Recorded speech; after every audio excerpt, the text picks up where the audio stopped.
Without context, without a story, there's a lacking of richness and texture to the building. No building is an island because it's very uninteresting, not just to us, but I think to other people. I think that becomes a very legible and very obvious thing. People like the stories, people like histories, people like a narrative that they can understand. And I think there's a sort of vicarious enjoyment of seeing something go through a process.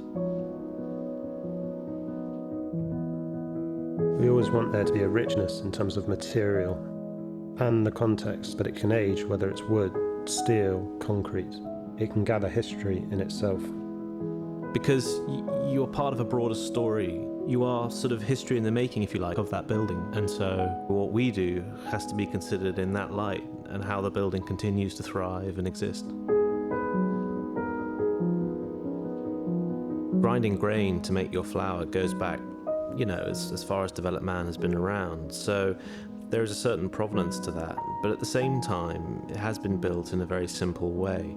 It's not a glamorous building, it is a functional building, and people have forever used materials that they have at their disposal to build the buildings in whatever area it's in.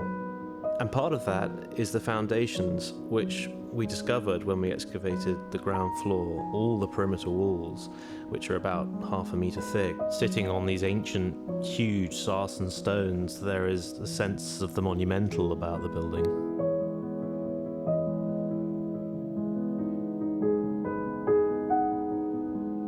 Those three objects which define that space, the dining table, the staircase and the kitchen, were the product really of the qualities of the building and the materiality of those objects, the blackened steel, fed directly from the mill wheel and its axle, that dark luster that we felt appropriate to the building.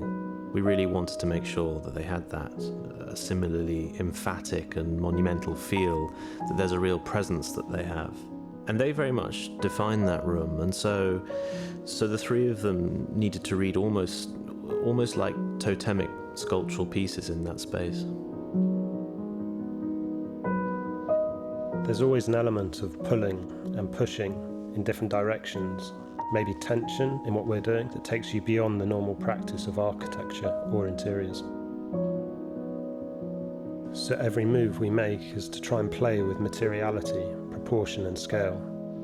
And there's a clear concept, I think, with any building like this, where you strip back and reveal the existing building.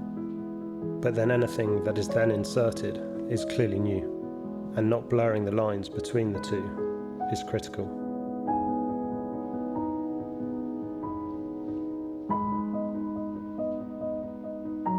There's a real quietness to the spaces we create, and our buildings don't need to shout. But that doesn't mean the spaces we are creating aren't bold. There's a great Smithson's quote.